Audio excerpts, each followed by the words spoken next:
మన తండ్రి అయిన దేవుని నుండి ప్రభు అయిన యేసుక్రీస్తు నుండి మీకు కృపయు సమాధానమును కలుగును గాక. ఆమేన్. మీ అందరూ బాగున్నారా? దేవుని కృపలో మీ అందరూ వర్ధిల్లుచున్నారు నేను నమ్ముచున్నాను. ఆయన వాక్యాన్ని ధ్యానిస్తూ విశ్వాస జీవితంలో, క్రైస్తవ జీవితంలో, ప్రార్థనా జీవితంలో మీరు ముందు కొనసాగిపోతున్నారని నేను విశ్వసిస్తున్నాను. జ్ఞాపకం చేసుకొని పిల్లారా, ఈరోజు మనం తెలియజేయాల్సినటువంటి విషయం ఏంటి అని కనుక మనం చూసుకున్నట్లయితే, పందెములో గెలిచిన దేవుడు అన్న ఒక అంశం మీద ఈరోజు మన వాక్యం ధ్యానించేదానికి ప్రయత్నం చేద్దాం. పందెములో గెలిచిన దేవుడు. పందెములో గెలిచిన దేవుడు ఏంటి అని కనుక మీకు సందేహం వచ్చినట్లయితే, ఇది ఒక అద్భుతమైన వాక్యం. జాగ్రత్తగా వినేదానికి ప్రయత్నం చేయండి. అద్భుతమైన వాక్యం ఎందుకంటున్నానంటే, నేను ఈ మధ్య కాలంలో బయట ప్రపంచంలో ఎక్కువ చూసింది ఏంటి అని అంటే, అనారోచితంగా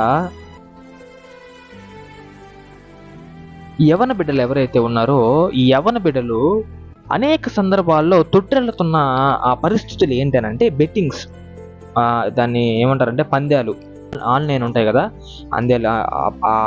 ఆన్లైన్లో క్రికెట్ గురించో లేదంటే ఇంకేదేని గురించో ఇవి ఏదో ఉంటాయి కదా, వాటి గురించి వీళ్ళు తెలుసుకోవడం, దాని గురించి పక్కన పెడితే వీళ్ళు వాళ్ళ జీవితాన్ని అర్పిస్తున్నారు. వాళ్ళ జీవితాన్ని దానికి అప్పగించుకొని బ్రతుకుతున్నారు. వాళ్ళ జీవితాన్ని సర్వనాశనం చేసుకుంటూ ఈ బెట్టింగ్ యాప్స్ వెనక తిరుగుతున్నారు. నేను అదే చూసా. మా బంధువుల్లో కూడా కొంతమంది చేసిన వాళ్ళే ఇది. ఓకే, దీని గురించి వాక్యం చెప్పాలని నేను అనుకున్నాను పిల్లారా. మిమ్మల్ని కూడా ఎడ్యుకేట్ చేసినట్టు ఉంటుంది కాబట్టి జాగ్రత్తగా వాక్యం వినేదానికి ప్రయత్నం చేయండి. ఇలాగే పరిశుద్ధ గ్రంథంలో మీకు కొంతమంది తెలుసుండొచ్చు, కొంతమంది తెలిసిపోవచ్చు, నేను దాన్ని కాదన్నా లేదు. కానీ పరిశుద్ధ గ్రంథంలో అయితే యోబు అని ఒక ఆయన ఉండడం మనం అందరం గమనిస్తాం. యోబు ప్రతి ఒక్కరు తెలిసిన. అయితే ఈయన దేవుడు పందెంలో గెలిచేటట్టు యోబు అనే వ్యక్తి చేశాడు.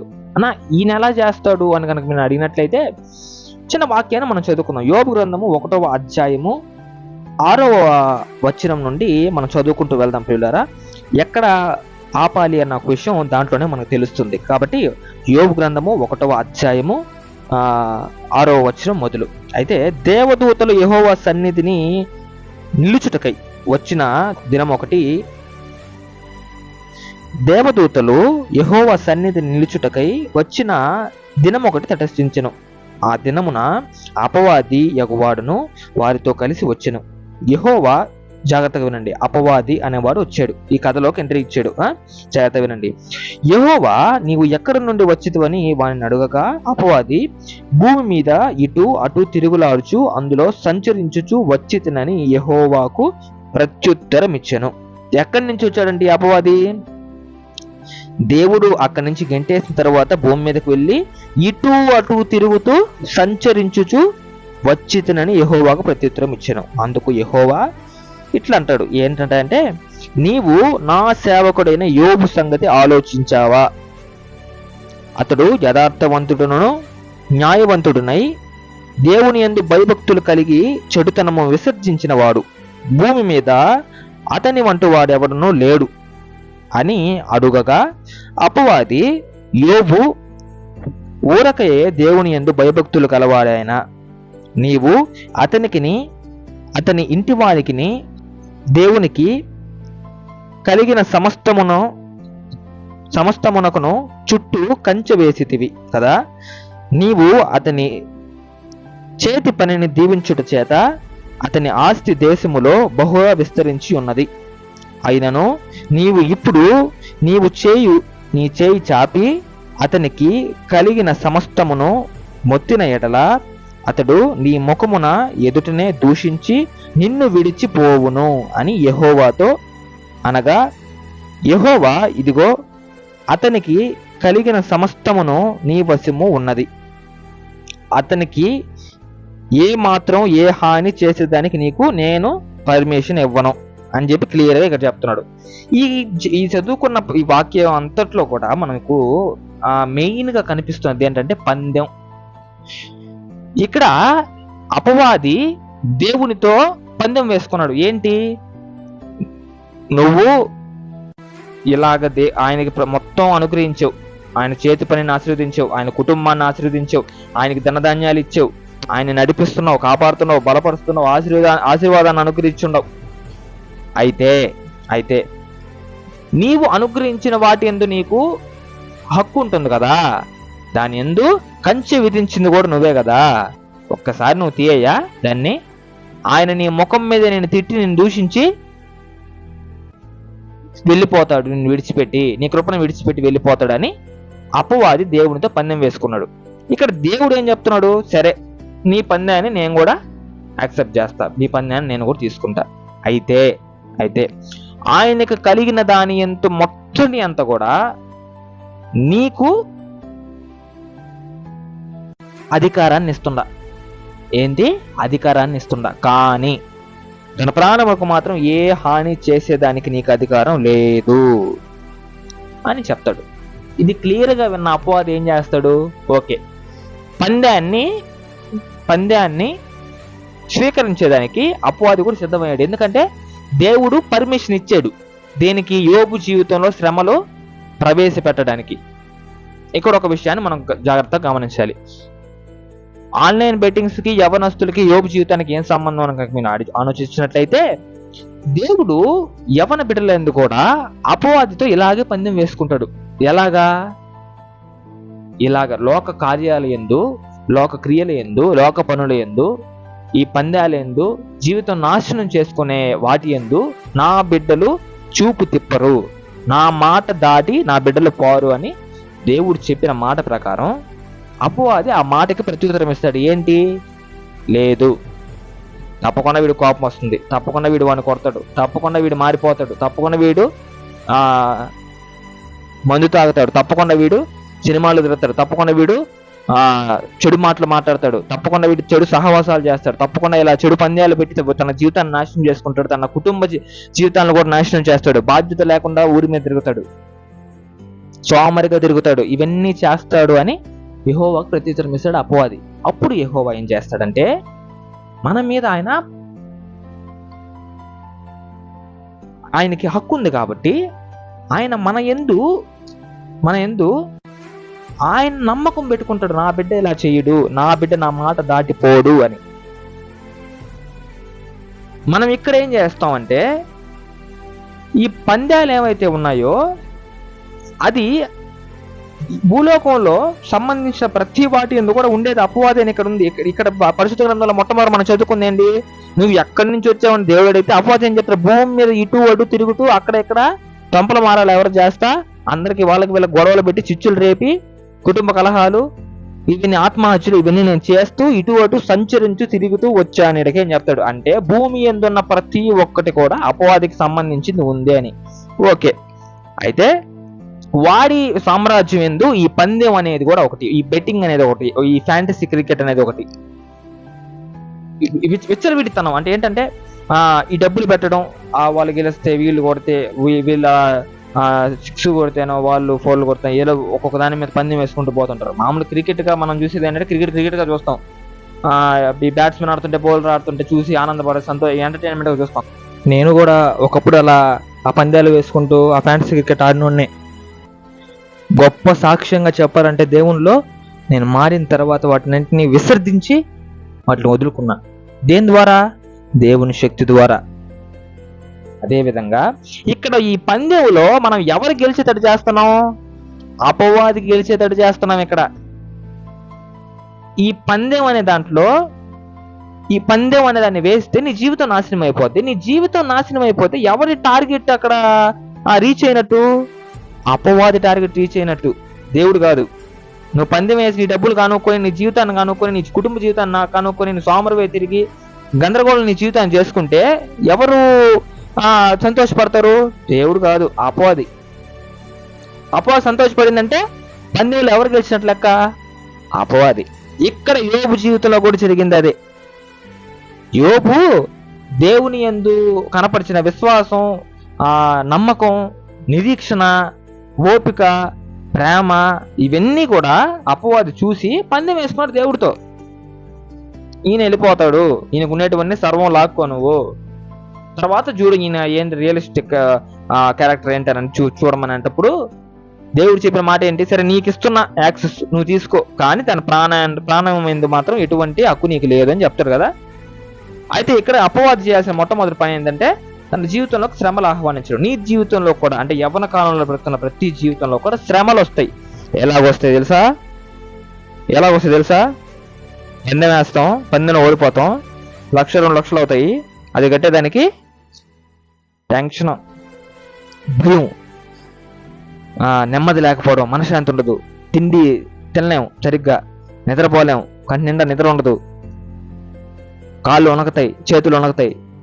ఏం చేయాలి, ఇంట్లో వాళ్ళకి తెలియకుండా డబ్బులు కట్టాలి. చివరికి ఏం చేస్తాం?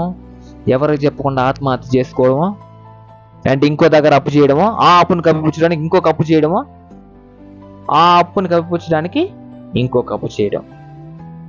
ఈ మొత్తం పందెంలో గెలిచేది ఎవరో తెలుసా పిల్లారా? మన జీవితం, ఈ యవ్వన కాల జీవితంలో అపవాది వేసిన ఉచ్చులో మనం పడి పందెం ఎవరు గెలిచేటట్టు చేస్తున్నాం తెలుసా? అపవాది గెలిచేటట్టు చేస్తున్నాం, దేవుడు గెలిచేటట్టు కాదు. మన యందు నమ్మకం ఉంచిన దేవుని పందెం గెలిచేటట్టు మనం చెయ్యం. కానీ మనం చేసే పని ఏంటంటే, మన జీవితానికి, మన ఆస్తిపాస్తులకు అధికారి ఎవరిగా మనం చూసుకోవాలి? దేవుడు. ఆయన్ని అధికారంగా పెట్టాలి, మనం అధికారం చూపించకూడదు.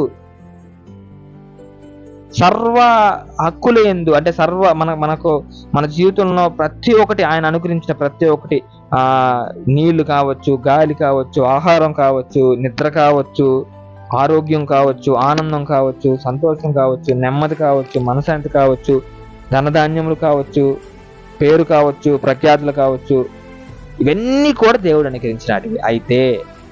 అయితే దీన్ని అధికారంగా ఎవరిని మన జీవితంలో ఎంచుకోవాలంటే దేవాతి దేవుణ్ణి మాత్రమే దీనికి అధికారంగా మనం చేసుకోవాలి. చేసుకోని ఎడల నీ ఆస్తికి ఎటువంటి నమ్మకం ఉండదు. నీ ఆస్తి ఎత్తుకుపోయి అపవాది చేతిలో పెట్టినట్టు, పందాలు వేసి. అలా చేస్తే నీ జీవితం నాశనం అయిపోతుంది, నీ కుటుంబ జీవితం నాశనం అయిపోతుంది. నువ్వు చేయాలనుకుంది చేయలేవు, లైఫ్లో ముందుకు పోలేవు. ఫస్ట్ నీ యొక్క శరీరం నీ కంట్రోల్లో ఉండదు, నీ మైండ్ నీ కంట్రోల్లో ఉండదు. శారీరకంగా మానసికంగా ఒత్తిడి. ఆ ఒత్తిడికి లోనే ఎంతో మంది యవ్వన బిడ్డలు, నేను విన్నది కానివ్వండి, చూసింది కానివ్వండి, ఎంతో మంది యవ్వన బిడ్డలు ప్రాణాన్ని విడిచిపెట్టి వెళ్ళిపోతున్నారు బిడ్డారా. ఇక్కడ యోబు మీద కూడా ఇలాగే పందెం వేయబడింది. కానీ ఆ పందెం యోబు ఎవరు గెలిచేటట్టు చేశాడు మనం గమనిద్దాం. ఇదే 1వ అధ్యాయంలో 21వ వచనంలో ఒక మాట ఉంటుంది. యోబు గ్రంథము 1వ అధ్యాయము 21వ వచనము. నేను నా తల్లి గర్భములో నుండి దిగంబరినై వచ్చి తిని, దిగంబరినై అక్కడికి తిరిగి వెళ్ళెదను. యెహోవా ఇచ్చెను, యెహోవా తీసుకొని పోయెను, యెహోవా నామమునకు స్తుతి కలుగును గాక. ఈ సంగతులలో ఏ విషయమందును యోబు ఏ పాపమును చేయలేదు, దేవుడు అన్యాయము చేసినని ఎవ్వరికి చెప్పల. ఇక్కడ దేవుడు గెలిచాడు పందెం. ఈ మాట యోబు ఎప్పుడైతే చెప్పి, అప్పటికే యోబు జీవితంలో అన్ని పోవడం మొదలైపోయినాయి. సగానికి సగం పోయినాయి. అప్పటికి సగం పోయినాయి. అందరూ చల్లత, ఎందుక నువ్వు ఈ నమ్మకం పెట్టుకుంటా, భార్య బిడ్డలు పోతున్నారు, అందరూ చెదిరిపోతున్నారు, కుటుంబం నాశనం అయిపోతుంది, నువ్వు నాశనం అయిపోతున్నావు, నీ ఆస్తి నాశనం అయిపోతుంది, నీ పేరు నాశనం అయిపోతుంది, నీ డబ్బులు నాశనం అయిపోతున్నాయి, నువ్వు సంపాదించుకున్న ప్రతి ఒక్కటి నాశనం అయిపోతుంది, నీ చేతి పని నాశనం అయిపోతుంది, నీ ఆరోగ్యం నాశనం అయిపోతుంది. ఇంకా ఎవరేందయ్యా నువ్వు నమ్మకం పెట్టుకుంటావా, వాళ్ళు కాపాడతారు, వీళ్ళు కాపాడతారా? నీవు నమ్మిన దేవుడు నిన్ను కాపాడడు అని చెప్తే పందానికి 1 మెట్టు దూరంలో ఉన్నాడు యోబు. నెక్స్ట్ ఆయన నోట్లోంచి వచ్చిన మాట ఏంటో తెలుసా? అపవాది ఎక్స్పెక్ట్ చేసింది, దేవుడు నా దగ్గర నుంచి అన్ని లాగేసుకున్నాడు, దేవుడు మంచి దేవుడు కాదు, నాకు అన్యాయం చేశాడు దేవుడు అని చెప్పడం అపవాది టార్గెట్, అంటే పందెం గెలవడం అపవాది. కానీ యోబు గ్రహించిన ప్రకారం, యోబు జీవితంలో జరిగిన ప్రకారం, యోబు ఎవరు గెలిచేటట్టు చేశాడు పందెం? దేవుడు గెలిచేటట్టు చేశాడు పందెం. ఏ మాటతో? విశ్వాసం కలిగి ఆయన అన్న మాటతో. నేను నా తల్లి గర్భంలో నుంచి వచ్చాను, దిగంబరినై వెళ్ళిపోతా, యెహోవా ఇచ్చాడు అన్ని నాకు, ఆయనే అన్ని తీసుకొని వెళ్తాడు, నాకు ఎటువంటి మీద దేని మీద ఏ హక్కు లేదు. ఇదే నేను చెప్తున్నా. మన ఆస్తి పాస్తులు ఎందుకు కూడా అధికారత ఎవరు చెలాయించాలి? దేవుడు చెలాయించాలి, మనం కాదు. ఈ భూలోకంలో అవసరత నిమిత్తం మాత్రమే మానవుడు తన కష్టాన్ని అనుభవించాలే తప్ప అవసరతకు మించి కనుక చేసినట్లయితే యోబు జీవితంలో ఉన్న ప్రతి శ్రమ మనం ఎదుర్కొనేంత గొప్పలో మనమైతే కాదు. మీకు అర్థమైంది అనుకుంటున్నా నేను ఏమంటున్నాను. యోబు జీవితంలో ఉన్న ప్రతి శ్రమని మన జీవితంలో మనం ఎదుర్కొనే దానికి అంత రోజుల్లో మనం కాదు, అంత విశ్వాసం కూడా మనకు లేదు ఇప్పట్లో. ఒకవేళ ఎదుర్కోవాలన్నా, అయ్యా నేను ఎదుర్కొంటాను, నేను ఎదుర్కొన్న తర్వాత యోబుకి ఇచ్చినంత ఆస్తి నాకు ఇస్తావా అని అడుగుతాం మనం. యోబుకి డబల్ త్రిబుల్ చేశారు కదా ఆస్తి, నాకు కూడా చేయండి, నేను ఎదుర్కొంటాను అని. అంటే కొద్ది దినాలే కదా ఉంటాం. ఈరోజు మన జీవితంలో మనం జీవించే జీవితం ఇది ప్రియులారా. మీరు నమ్ముతారా? విన్నట్లయితే వినండి. యోబు చెప్తున్న మాట ఇది. ఈ సంగతుల్లో ఏ విషయమందును యోబు ఏ పాపమును చేయలేదు. ఏ విషయంలో? దేవుడు పందెం గెలిచే విషయంలో. దేవుడు పందెం గెలిచే విషయంలో యోబు ఎటువంటి రాంగ్ స్టెప్ వేయలా. ఆయన ఒక్క మాట అనలా, ఆయన దూషించలా, ఆయన అన్యాయస్తుడని ఒక్కరికి చెప్పలా. ఆయన చేసింది ఏంటి? ప్రశ్న అడుగుతున్న వాళ్ళకి సమాధానం వచ్చాడు. వాళ్ళు అడుగుతున్న ప్రశ్న ఏంటి? పందెంలో ఓడిపోమ్మని. ఈయన చెప్పిన మాట ఏంటో తెలుసా? పందెంలో నేను ఓడిపోయేది కాదు, నా దేవుడు గెలిచేటట్టు ఏం చేస్తానని చెప్పాడు అక్కడ. అప్పుడు అది మాయమైపోయాడు అనుకుంటుంది, వేరే విషయం. యవన బిడ్డల గురించి ఈరోజు మనం ధ్యానిస్తున్నాం పిల్లారా. ఈ వాక్యం వింటున్న వాళ్ళలో ఎవరన్నా కనుక యవనస్తులు ఉన్నట్లయితే మీరు దీన్ని తప్పక వినండి.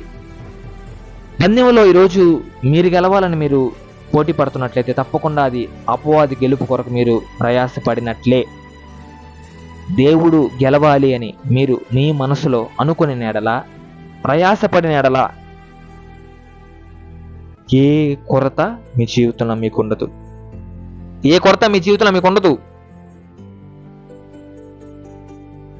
ఎప్పుడు దేవుడు పందెం గెలిచేటట్టు మన జీవితంలో మన యవ్వన కాలం యందు దేవుని కాడి మనం మోయడం.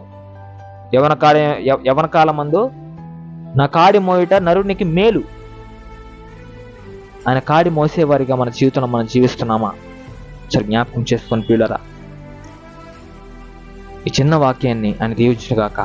మన కుటుంబాలందరికీ ఆయన తోడేయండి, కాపాడి ప్రతి యవ్వనస్తుని నడిపించి కాపాడి బలపరచునుగాక, ఆశీర్వదించునుగాక. ఆమెన్. ప్రార్థన. ప్రేమగల మహిమగల మా దేవుడా, మా రక్షక, ఏ తరములో ఒక మేలును కనికరమును చూపించి దేవుడా, అత్యున్నతుడా, ఉన్నతుడా, ఉన్నవాన్ను అనవాడు అని దేవా, నీకే వందనాలు, స్తుతులు, స్తోత్రాలు చెల్లించుకుంటున్నాను నా తండ్రి. అల్ఫా ఒమేగా అన్న దేవా, మమ్మల్ని కాపాడే దేవా, నడిపించే దేవా, నీ సహాయాన్ని మాకు అనుగ్రహించే దేవా, నీకే స్తుతులు, స్తోత్రాలు చెల్లించుకుంటున్నాం నా తండ్రి. నన్ను జ్ఞాపకం చేసుకున్నా తండ్రి, నీ ప్రియ బిడ్డలని, ప్రియ కుటుంబాలన్నా తండ్రి, ఈరోజు మేము ధ్యానించుకున్న రీతిగా నా తండ్రి యవనస్తుల గురించి జ్ఞాపకం చేసుకున్నా తండ్రి. యవన కాలంలో నా తండ్రి నాయన వాళ్ళు తొట్టిరెళ్లకుండా నీ సహాయాన్ని అనుగ్రహించి మనం వేడుకుంటున్నాను నా తండ్రి.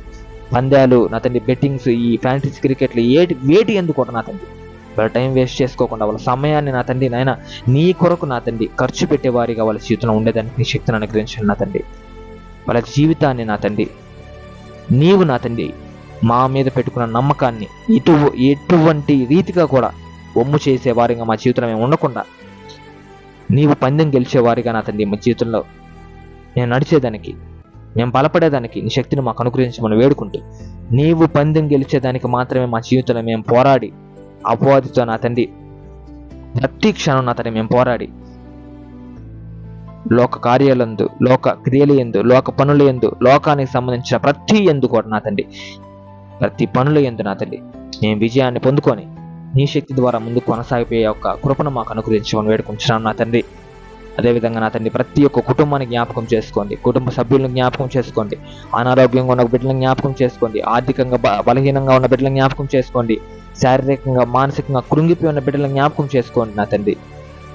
అపవాది నా తండ్రి ఎన్నో ఇబ్బందులు బాధలు పెడుతున్న బిడ్డలను జ్ఞాపకం చేసుకోండి, వాళ్ళ జీవితంలో వాళ్ళని హెచ్చించండి నా తండ్రి, వాళ్ళ జీవితంలో వాళ్ళని బలపరచండి నా తండ్రి. నీ శక్తిని వాళ్ళకు అనుగ్రహించండి, కృపను వాళ్ళకు అనుగ్రహించండి, వాళ్ళని నడిపించండి. ఒంటరిగా ఉన్న బిడ్డల్ని నడిపించండి. అంధకార స్థితిలో నా తండ్రి దీనిలో జీవిస్తున్న ప్రతి కుటుంబాన్ని, ప్రతి బిడ్డని జ్ఞాపకం చేసుకుని ఆశీర్వదించమని వేడుకుంటున్నాను. ఈ క్రీస్తు పరిచయ ఛానల్లో అనేక మంది వాళ్ళ ప్రార్థన అవసరతలు మాకు తెలియజేస్తుండగా నా తండ్రి ప్రతి ఒక్కరి ప్రార్థన అవసరతను మానక తప్పక ప్రార్థించి నీ పాదాల చింత మేము పెడుతున్నాం నా తండ్రి.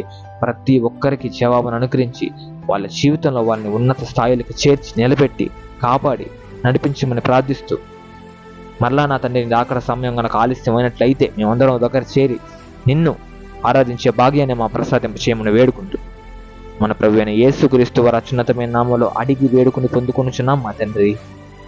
Amen. Praise the Lord. May God bless you all.